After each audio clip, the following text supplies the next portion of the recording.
안녕하세요. 카르마 엑세토모님. Hello, 카르마 엑세토모. Say hello to the audience.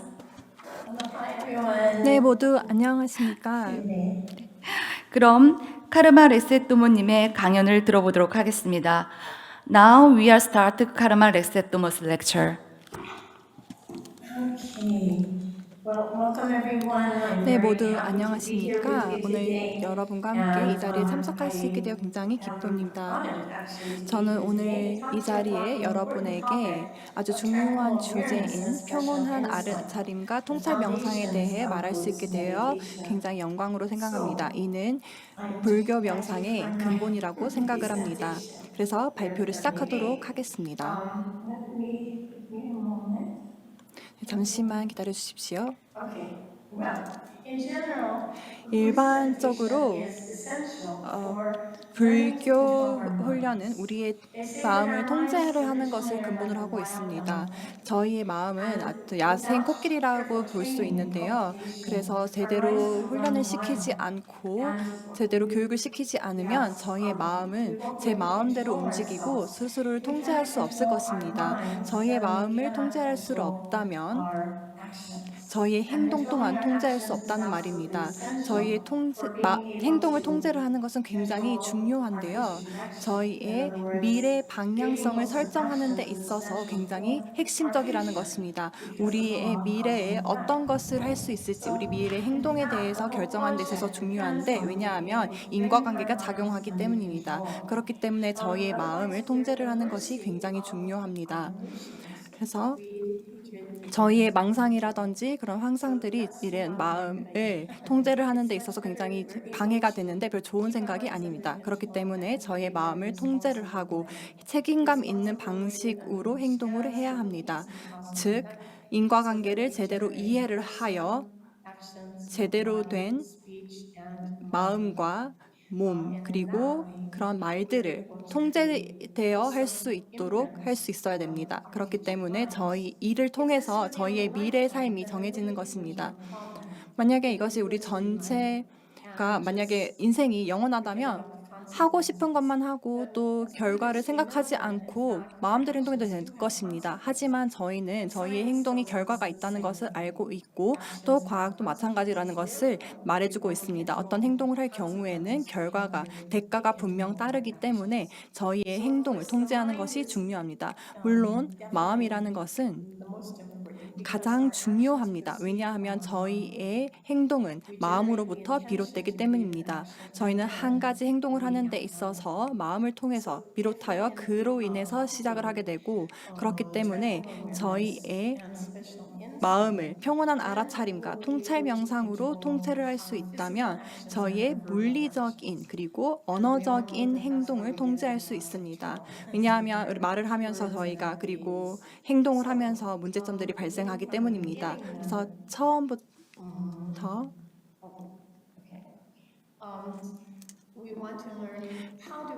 저희가 배우고 싶은 것은 어떻게 하면 우리의 마음을 통제하느냐입니다. 부처님은 두 가지 종류의 명상을 알려주셨는데요. 사마타, 즉 평온한 알아차림이고 그리고 두 번째는 바로 통찰 명찰입니다. 아니면 다시 말해서 이해라고 해석할 수도 있겠죠.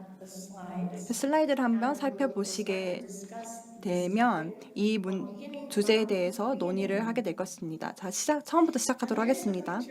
자, 여기 이 PPT를 보시면 아시아의 지도입니다. 이들 중 많은 국가들은 한때 불교 중심 국가였습니다. 인도 북부 그리고 에서 시작이 되었고 달마가 스리랑카와 네팔, 티베트, 동남아시아, 중국, 대만, 한국 등 전 세계로 퍼지게 되었습니다. 오늘날 저희는 불교가 전 세계 모든 곳에서 아프리카에서도 불교 신자들이 있다는 것을 저희가 발견할 수 있습니다. 부처님은 저희가 모두 우리 모두가 되고 싶은 궁극적으로 되고 싶어 하는 그런 사람입니다. 부처님 또한 사람이었고 굉장히 잠재력이 많은 분이었습니다. 하지만 우리 모두 다 알아차림을 할 수 있는 그런 잠재력을 가지고 있다고 부처님께서 말씀하셨습니다. 그렇기 때문에 결국에는 궁극적으로 저희의 마음을 통제를 하고 가르치는 것입니다. 부처님과 저희의 차이가 있다면 제 친구가 말해주기를 저희가 너무 게으르다는 겁니다. 너무 부처님과 달리 저희는 노력을 그만큼 하지 않았다는 것입니다. 만약에 저희가 부지런했더라면 알아차림을 하고 그리고 통제를 할 수 있는 그런 능력을 가질 수 있었었는데 저희가 해방을 되고 또 해탈을 하기 위해서는 그만큼 충분한 노력을 해야 한다는 것입니다. 여러 가지 문화에서 시대에 걸쳐서 2500년 동안 많은 훌륭한 명상가들이 남녀 모두 존재하였고 이들은 전 세계에 걸친 불교 국가에서 있었습니다. 여기 보시면 함께 혼자서 이제 명상을 할 수도 있고 또 그룹을 통해서 명상을 할 수 있는데요. 혼자서 명상하고 그룹으로 명상하는 것은 모두 이제 불교 문화에서 흔한 일입니다. 어떤 사람들은 처음에는 그룹에서 명상을 하지만 그 이후에 어떻게 명상을 할 수 있는지 본인이 파악을 하게 되고 어떤 방식으로 그리고 그들이 그룹 명상을 통해서 가르침을 받은 다음에 파악하게 되면 혼자서 명상하는 것으로 또 바뀌기도 합니다. 보시면 그룹 명상인데요. 태국 방콕에서 이제 있는 그룹 명상입니다. 그렇기 때문에 모든 다른 종류의 문화들이 함께 모여서 함께 명상을 할 수 있다는 걸 보여줍니다. 대부분 수행이 굉장히 비슷하기도 하고 어떨 때는 다 동일하기도 합니다. 호흡과 관련된 명상과 관련해서는 굉장히 단순한 명상으로서 남녀노소 관계없이 모두가 다 쉽게 할 수 있는 명상이고 종교에 관련 없이 힌두교이든 이슬람교이든 모든 사람들이 할 수 있습니다. 여기 보시면 인도에 있는 저희 아이들인데 이들도 한 5살, 6살 정도 돼서도 명상을 할 수 있습니다. 사실 대여섯 살 정도 되면 명상을 하는 데 있어서 막 집중력이 떨어지고 하는데 조금만 훈련을 시키면 굉장히 명상을 잘하게 됩니다. 만약에 저희 세상 모든 사람들이 명상을 배우게 된다면 어떻게 될까요? 굉장히 좋겠죠. 요즘 일부 학교들은 학교 커리큘럼에 아니면 또 학교에서 수업으로 명상을 가르치고 있습니다. 하지만 이런 식으로 명상을 가르치게 되는 것은 학생들이 사회화를 하는 데 있어서도 굉장히 큰 도움이 되고 있습니다. 또 다른 태국에 있는 이제 예시인데요. 한 어린 여자아이가 동상을 하고 있습니다.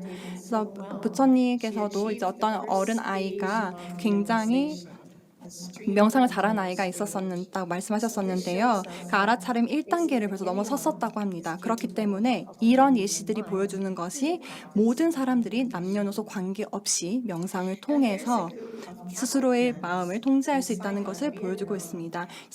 베트남 사이공에서 명상을 하고 있는 가톨릭 수녀들 사진인데요. 이제 명상이 너무나도 대중적이 되었기 때문에 다른 종교의 수행자들도 이 명상을 도입을 하고 있습니다. 미국에 있는 수녀원들은 선 명상을 하는 장소를 별도로 두고 있습니다. 이는 굉장히 현 세대에서 흔한 일입니다. 그리고 굉장히 인기가 많기도 하죠. 여기는 일본입니다. 한 가지 굉장히 일본에서 흥미로운 것은 그리고 특히 최근 10년간 굉장히 흥미로운 것은 더 많은 남녀 평신도들이 명상을 수행한다는 것입니다. 한 100년 전쯤만 해도 명상과 같은 경우에는 스님들이 수행하는 것이라고 생각이 여겨졌었습니다. 하지만 1950년대 이래 특히 명상이 평신도들에게도 많이 퍼지게 되었고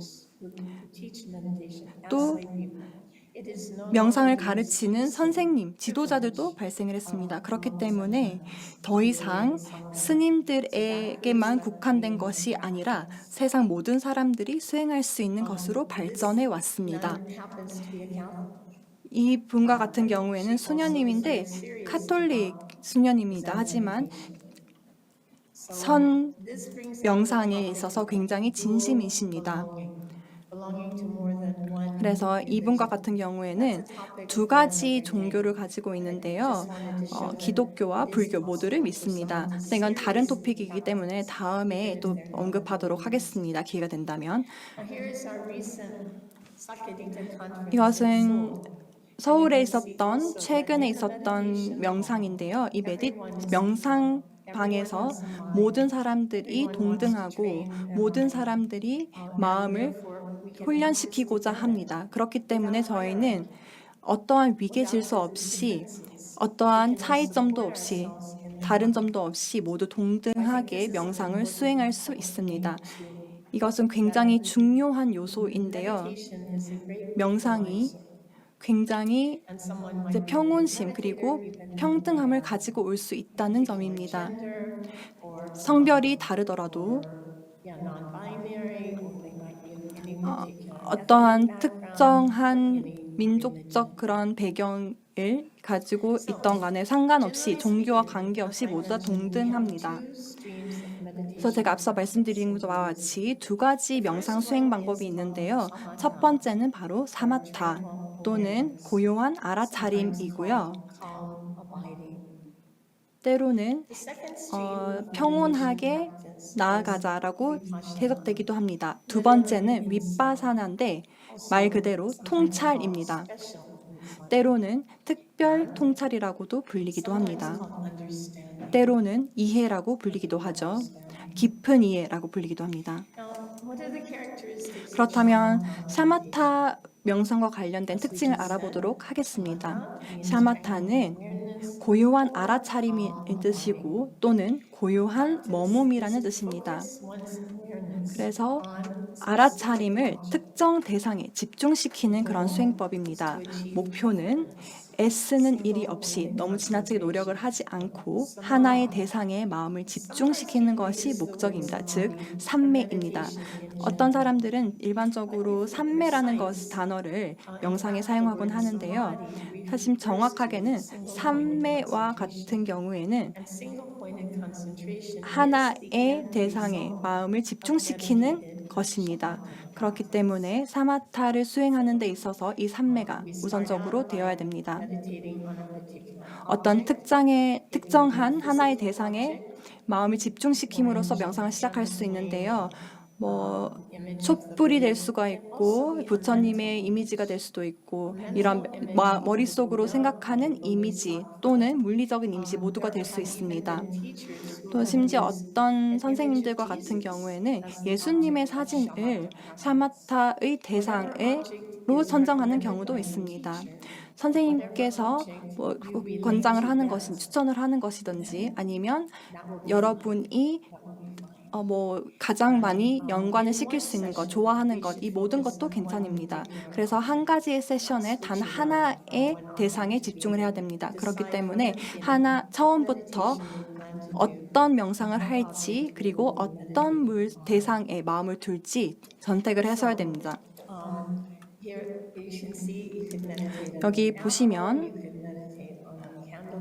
사과에 집중을 할 수도 있고 촛불에 집중을 할 수도 있고 또 굉장히 단순하기 때문에 어린이들도 할 수 있습니다. 그래서 무엇이든 어떤 사람이든 관계가 없습니다. 어떨 때는 어른들이 어린이들보다 훨씬 더 집중 못할 때도 있습니다. 지금은 부처님의 사진인데요. 이미지 있는데요. 우선 부처님의 이미지, 즉 그림이라든지 불상이라든지 이런 물리적인 물건에 집중을 하고 눈을 감고 이 이미지를 머릿속에서 다시 그려보는 것입니다. 그 다음에는 또다시 집중을 하고 이 이미지에 계속해서 집중을 하는 것입니다. 예수님의 사진입니다. 티베탄 색으로 그려져 있는데요. 여러분들이 기독교라면 예수의 이미지를 가지고 사마타 수행을 하셔도 됩니다. 보살님입니다. 관음 보살이십니다. 산스크리트어로는 아발라키테스와라라고 하고요. 자비입니다. 매우 분명하게 마음을 그리고 눈을 감고요. 그리고 그 이미지를 똑같이 그리려고 마음의 눈으로 그립니다. 눈을 뜨셔도 되고 반쯤 감으셔도 되고 완전히 감으셔도 됩니다. 제 생각에는 90% 감는 것이 제일 좋을 것 같습니다. 만일에 빛이 들어오면 잠에 빠지는 것을 막을 수 있습니다. 하지만 눈을 너무 크게 뜨면 주변의 그런 상황 때문에 산만해질 수 있습니다. 그래서 여러분들이 스승들의 이제 의견을 참조해서요. 얼마나 어떻게 눈을 감을지 어떻게 앉을지를 결정하시면 됩니다. 또 다른 이미지를 보여드리고 있습니다. 매일 티벳에서는 매일 아침이나 저녁에 타라를 수행을 하는데요. 여성의 형상으로 깨달은 보살입니다. 티베트나 몽골이나 부탄 같은 지역에서 매일 아침이나 저녁에 기도를 하고요. 그리고 명상을 합니다. 타라 보살을 대상으로요.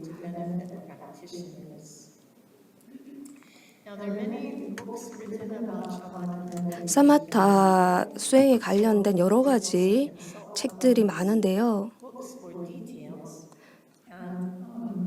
자세한 내용들, 그 자세한 사항들은 사마타 수행에서의 9가지 단계를 이야기하고 있습니다. 사마타 수행법을 이야기하는 것이죠. 처음에 4가지 단계는 여러분들이 대상을 정하게 되면 그 마음을 그 대상에 두는 것입니다. 두 번째는요. 계속해서 여러분의 주의와 초점을 그 대상에 머물게 하는 것입니다. 처음에는 그렇게 대단한 집중을 하지 못합니다. 그래서 우리가 이 수행을 하는 것이고요. 그래서 우리가 명상을 하려고 앉을 때 마음은 떠돌아다닐 겁니다. 단지 나와 너의 문제가 아니고요. 우리 모두의 경험하는 문제입니다. 그래서 계속해서 마음을 이렇게 두는 것은 매우 중요합니다. 마음이 헤매는 것을 알게 되면 이 마음을 다시 끊임없이 대상에 두려고 노력하셔야 됩니다. 여러분들이 할 수 있는 만큼 오랫동안 집중을 유지하려고 노력하셔야 됩니다. 마음이 헤매게 되면 파리가 방에 돌아다닐 수도 있고요. 미래나 이런 생각을 하실 수 있습니다. 그렇게 할 때 3번째 단계인 계속해서 반복해서 그 대상의 주의를 기울이셔야 합니다.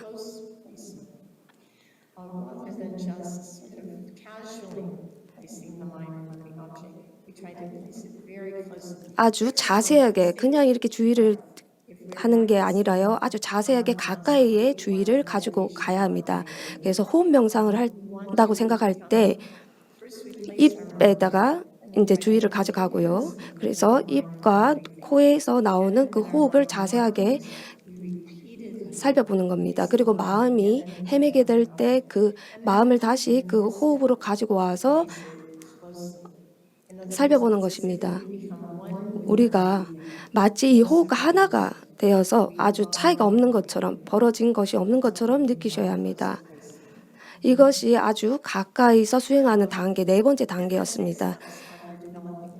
그리고 5번째, 6번째 단계는 통찰력을 기르는 단계입니다. 5번째는 길들이기, 6번째는 평화로움입니다. 이런 상태는 자연스럽게 옵니다. 우리가 수행을 해 나가면서요. 이 조복받는 것, 마음을 조복받는 것은 마음 코끼리 같은 원숭이 같은 마음을 길들이는 겁니다. 이것은 마음을 길들이는 것, 통제하는 것입니다. 아주 그 장난기가 많은 강아지가 있다면 이 강아지를 훈련시키고 말을 잘 듣게 하고 싶지 않습니까? 이거와 마찬가지인 겁니다. 어떤 영적인 이익뿐만 아니라 다른 사람의 관계에도 도움이 되고요. 직장이나 공부를 할 때, 운전을 할 때 전부 다 너무나 많은 이익을 가져다 줍니다. 그 다음은 평화로움인데요. 이때는 마음이 매우 조용하고 평화롭습니다. 완전히 생각을 막지 않습니다. 우리가 아무것도 일어나지 않기 위해서 명상을 하는 것은 아닙니다. 이것이 아주 불교에서요 중요한 점입니다. 사마타 수행을 할 때 우리가 이제 대상을 두고요. 이 대상에 집중을 하면서 마음을 차분하게 그리고 평화롭게 길들이는 것입니다. 그리고 다음은 힘을 더하는 단계입니다. 이제 마음이 평화로워졌다면 지극한 평화로움을 추구하게 됩니다. 이 단계에서는 바깥의 외부의 어떤 소란함이 절대 마음을 동요하게 하지 않습니다.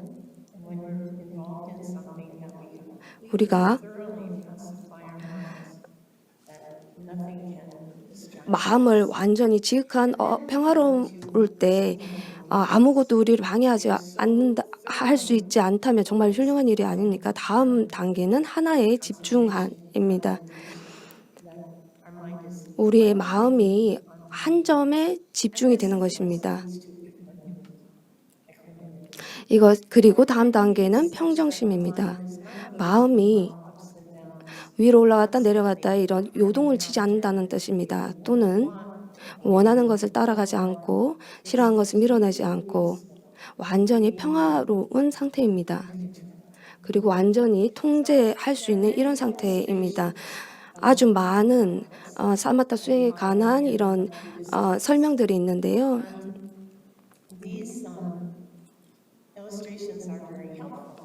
이렇게 도상들은 매우 도움이 됩니다.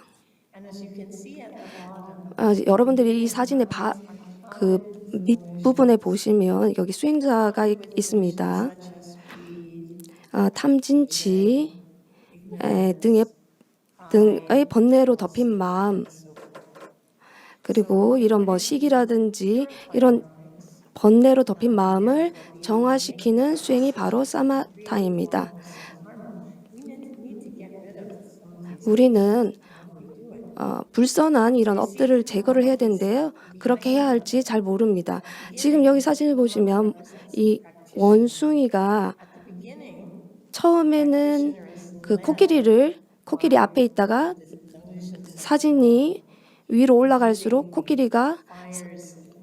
이 원숭이가 코끼리 뒤로 갑니다. 이것은 어느 정도 우리의 마음이 가라앉았다는 것을 보여주고 있습니다. 우리가 더 수행해 갈수록 우리의 마음이 이러한 번뇌들이 약해지고 더 이상 우리의 마음을 통제하지 못합니다. 명상은 마음을 정화하는 데 매우 유용합니다.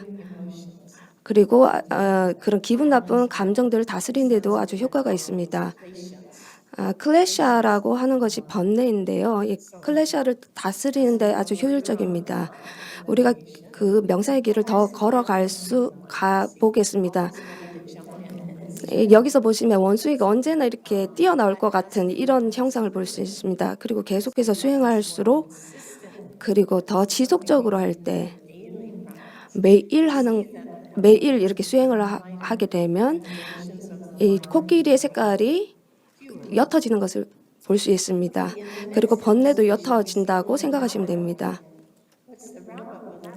여기에 보시면 토끼가 있는데요. 토끼는 그 게으름을 말합니다. 이렇게 느긋하게 앉아서요. 나 이거 할 수 있어. 이렇게 생각할 수 있지만 이것도 게으름이 우리 명상에 이제 침입한 거라고 생각하시면 됩니다. 우리가 안주하게 되고요. 우리가 할 수 있다고 생각합니다. 하지만 이것을 알아차려야 합니다. 왜냐하면 이 게으름은 우리 마음을 가라앉게 합니다. 그 대상에 집중하고 있지만 완전히 알아차리고지는 않는 것입니다. 아주 가까이 보고 있지는 않는 것입니다. 그래서 계속해서 수행을 계속하고 포기하지 않아야 합니다. 여기서 보시면 아주 신난 원숭이가 있는데요. 이 점차적으로 코끼리 뒤로 이제 뒤처지는 모습을 보이고 있습니다. 그리고 마음에 이런 욕망들이 점점 줄어드는 것, 그리고 힘이 약해지는 것을 표현하고 있습니다. 그리고 길 위로 계속 따라가다 보면 이 코끼리가 매우 하얘졌습니다. 이제 번뇌에서 자유롭다는 것을 알 수 있습니다. 그리고 결국에는 완전히 밝은 색깔로 완전히 번뇌에서 자유로운 것을 볼 수 있습니다. 그래서 완전히 마음과 친구가 되어서요. 여기 보시면 앉아서 아주 편안하게 쉬고 있습니다. 그리고 마지막 단계로 가 보시면 해탈을 이어집니다. 승리입니다. 무엇에 대한 승리일까요? 우리 자신의 마음에 대한 승리입니다. 이것은 위대한, 아주 가장 위대한 마음에 대한 승리입니다. 좀 더 자세히 이 단계를 자세히 보도록 하겠습니다. 이 코끼리는 마음의 번뇌로 아주 무지한 상태입니다. 그리고 다음 사진으로 넘어가면서 보면 색깔이 젊어지는 것을 보입니다. 이게 점점 더 자유로워진다는 의미인데요. 명상에서 흥미로운 점은 우리가 수행할수록 우리 마음은 점점 자유로워지고 그리고 여유로워진다는 겁니다. 다른 아주 생산적인 일들을 할 수 있습니다. 우리의 아주 많은 일들이 우리의 정신적인 이런 번뇌로 인해서 소모되고 있습니다. 어떤 나쁜 말을 들었을 때 화를 냅니다. 우리의 마음에 여유가 있을 때 그 영향은 적습니다. 우리를 비난하거나 잘못된 것에 대해서 무언가를 훔쳤다거나 잘못된 말을 했다고 누가 잘못되게 오해해서 비난을 한다면 이 사람들에 대해 화를 내고 계속 꼽씹습니다. 그리고 그럴 때는 이때는 이 생각으로 마음의 공간을 너무 많이 차지하고 그리고 많은 에너지를 뺏기게 됩니다. 그래서 우리의 아주 다른 일을 돕고자 하는 이런 선한 의도들이 이런 생각 때문에 방해를 받게 됩니다. 하지만 우리의 마음이 이런 두려움이라든지 다른 번뇌로부터 자유로울 때 아주 넉넉한 공간을 형성하게 되고 자유롭게 됩니다. 그리고 다른 이런저런 것에 마음이 집착하지 않게 되는 것입니다. 그리고 마지막 우리의 목적지입니다. 승리를 나타내고 있는데요.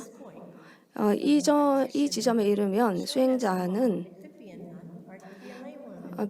비구니도 될 수 있고 청신사 성신녀도 될 수 있습니다. 인간은 특히나 명상에 잘할 수 있습니다. 그렇지만 동물에게는 좀 더 어려운 일이 될 수 있습니다. 그래서 우리가 인간으로 태어났을 때 소중한 이런 수행을 해야 할 때입니다.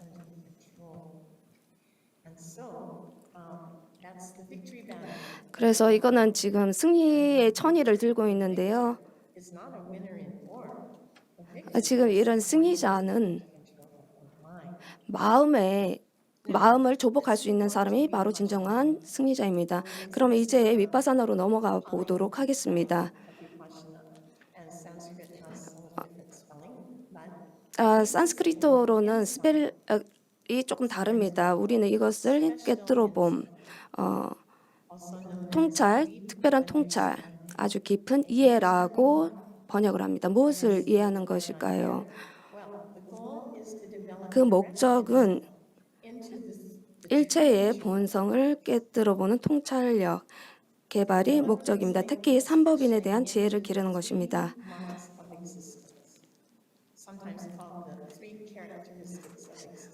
존재의 세 가지 특징이라고 이야기하는 삼법인에 대한 이해입니다. 이 3법인의 첫 번째는 두카, 괴로움입니다. 이것은 불만족, 좌절, 슬픔, 고통을 말합니다. 이것은 인간이 피할 수 없는 것입니다. 우리 모두는 불만족과 좌절, 슬픔, 고통을 겪습니다. 피할 수가 없습니다.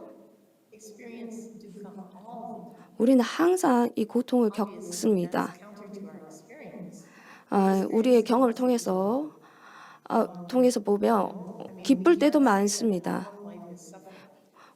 인생이 완전히 고통이라고 말하는 것은 이것은 오해라고 잘못된 생각이라고 이렇게 비판하는 사람들도 있습니다. 아닙니다. 사실 우리가 명상을 하면 사실 우리도 행복해질 수 있는데요. 이런 오해를 이런 식으로 말할 수 있습니다. 우리는 기쁨과 행복도 있다. 그리고 동시에 누구나 그러듯이 우리도 인생에서 어려움을 겪는다. 이렇게 불자로서 말할 수 있어야 됩니다. 두 번째는 무상인데요. 영원하지 않은 변화를 이야기합니다. 아무것도 똑같이 영원히 머무지 않는다는 것입니다. 우리의 몸과 마을도 영원하지 않습니다. 우리가 앉아서 명상을 할 때 마음이 돌아다니는 것을 볼 수 있습니다. 이것을 무상하다고도 연결할 수 있습니다. 친구나 가족들이 병에 걸리거나 어떤 좋은 직업을 가졌다가 또 실직을 하기도 하고요.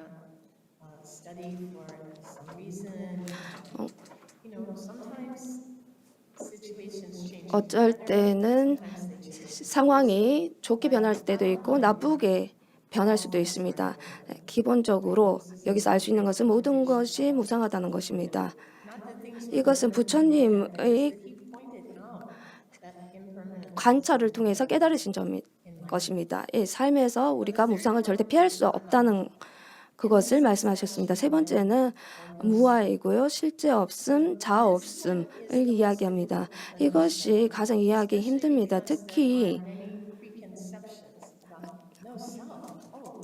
자아가 없다고 내가 존재하지 않나? 이렇게 오해하기 쉬운 부분이기도 합니다. 이것이 부처님이 말씀하신 것이 아니고요. 부처님은 진정으로 존재하는, 독립적으로 존재하는 영혼이나 자아가 없다는 것입니다. 이런 몸과 마음이라는 구성 요소 없이 실제로 실제하는 것은 없다는 것이죠. 우리가 이러한 아주 소중한 가르침을 받을 수 있다는 것을 우리는 행복하게 생각해야 합니다. 그래서 초창기에서 가르칠 때는 특히 마하야나 그 전통에서는 공에 대해서 말합니다. 그렇다면 이 둘 사이의 차이는 무엇일까요? 자아가 없다는 것은 몸과 마음의 실체가 없다는 것을 의미를 합니다. 그래서 후기에는 이 공에 대한 원리가 더 강조가 되었었는데 이 아주 작은 분자라든지 이런 모든 우리 몸에 있는 세포들 이 모든 것이 결국에는 존재가 없다는 것입니다. 실체가 없다는 것입니다. 그렇기 때문에 이 몸에서는 그 어떤 곳에서도 그 실체와 그 존재를 찾을 수 없다는 것입니다. 그 몸에는 어떠한 의식이나 그런 모든 그 실체를 찾을 수가 없다는 것입니다. 물론 이제 명상을 하면서 이것을 찾으려고 노력은 할 수가 있지만 실질적으로는 독립적으로 존재하는 자신을 찾을 수 없다는 것이었습니다. 그렇기 때문에 이것은 공에 대한 명상으로 이어집니다. 처음에는 저희가 부정하는 대상을 찾는 것입니다. 즉 독립적으로 존재하는 자아 또는 영혼을 찾는 것입니다. 그 다음에는 우리 자아, 우리의 일상적인 자아를 찾는 것입니다. 우리는 이제 일상생활에서 우리를 스스로 거부하는 것이 아닙니다. 직업도 있고 이름도 있고 가족도 있습니다. 하지만 저희가 찾고자 하는 것은 진정으로 존재하고 있는 자아입니다. 그렇기 때문에 오온을 찾아보는 것입니다. 색, 수, 생, 행식 이 모든 것을 독립적으로 이제 존재하는 이것을 독립적으로 존재하는 자아 또는 영혼의 이 오온이 존재하고 있는지를 찾아보는 것입니다. 하지만 스스로 이제 시도를 해볼 수가 있긴 하지만 결국에는 찾을 수가 없습니다. 왜냐하면 부재하기 때문입니다. 그때 마지막으로 독립적으로 존재하는 자아 또는 영혼의 부재를 깨달은 것이 바로 공명상의 목적입니다. 기본적으로 자아가 없음에 관련된 명상을 하는 것과 동일하는 것입니다. 그래서 가장 작은 분자 아니면 우리 몸에 있는 가장 작은 그 세포까지 또 명상을 해보는 것인데 결국에는 그게 부조리를 깨닫는 것입니다. 이제 사마타와 위파사나의 통합으로 넘어가도록 하겠습니다. 이 두 개의 통합은 하나를 집중을 하는 것인데 이제 오렌지나 뭐 촛불과는 달리 부처님의 이미지 사용할 수도 있는데 이 대신에 공이라는 것 자체를 저희 명상의 대상으로 하는 것입니다. 이는 분석적 명상을 저희가 조금 변화를 시켜서 할 수 있는 것입니다. 그래서 독립적으로 존재하는 자신을 자아를 찾고자 하는 것을 사마타와 함께 통합을 시키는 것입니다. 그 공이라는 것 그 자체를 명상의 대상으로 삼는 것입니다. 시간이 더 많이 있었다면 이 모든 것들을 한번 시도를 해볼 수도 있겠지만 시간이 지금 부족하기 때문에 질의응답 시간을 잠깐 갖도록 하겠습니다. 그래서 마지막으로 말씀드리고 싶은 것은 요즘에 저희가 굉장히 행운이라고 생각합니다. 왜냐하면 너무나도 좋은 책들이 이제 불교와 관련해서 많이 나와 있고 또 많은 언어로 번역되어 있기 때문입니다. 이러한 서적들은 다 부처님의 가르침을 번역한 것들이고 또 이러한 가르침을 수행한 지난 2500년간 수행한 마스터들이 가르침이기도 하기 때문입니다. 그런데 이런 모든 것들이 다른 가지 언어로 저희에게 제공된다는 것입니다. 저만 해도 어렸을 때 인도로 직접 가서 해야 됐었는데 뭐 음식도 그렇고 날씨도 그렇고 숙박도 그렇고 모든 것들이 굉장히 어려운 상황이었는데 그렇게 직접 가서 공부를 했었어야 합니다. 하지만 직접 가서도 정말 위대한 마스터들과 함께 공부를 할 수 있어서 굉장히 좋았고 티베트에서도 함께 배웠었는데 이들도 굉장히 위대한 사람들로서 그들이 배운 것들을 저희에게 가르침을 얻은 것들을 저에게 알려주고자 했습니다. 하지만 요즘에는 저희가 이 인간의 그 몸에 관한 명상을 이제 하는 것들 그리고 저희가 몸을 돌보는 것들 이 모든 것들이 언제나 일어날 수 있다는 것입니다. 한 달 전만 해도 제가 굉장히 아팠었는데 정말 제가 자칫 잘못하면 제가 일을 못할 수도 있었습니다. 아니면 사고에 닥칠 수도 있습니다. 어떤 사람이든 부딪힐 수도 있고 어떤 일이 아무런 예고 없이 발생할 수도 있습니다. 그렇기 때문에 이렇게 사람들이 앞으로 한치 앞을 모르는 상황에서 저희의 마음을 훈련하고 명상을 하는 것이 굉장히 중요합니다. 제가 몇 가지를 알려드릴 텐데 그리고 저희가 함께 이제 이야기한 것들 여러분 익숙하실 수도 있는데 굉장히 도움이 되었으면 좋겠습니다. 그래서 그 코끼리와 같이 훈련을 시켜서 제대로 된 명상을 할 수 있는 방법을 저희가 서로 배울 수 있으면 좋겠습니다. 이제 질의응답 시간으로 넘어가도록 하겠습니다. 질문해 주시면 대답하도록 하겠습니다. 네, 감사합니다. 이 강의와 관련해서 한 가지 질문이 있는데요. 사전 등록 시 궁금한 사항을 한 질문을 받아두었는데요. 제가 카르마님께 궁금한 내용을 대신 여쭙도록 하겠습니다. 아나타, one of the three marks of existence in Buddhism, refers to the concept of non-self or absence of a permanent self. Could you give some examples of how we can directly apply anatta to our everyday life?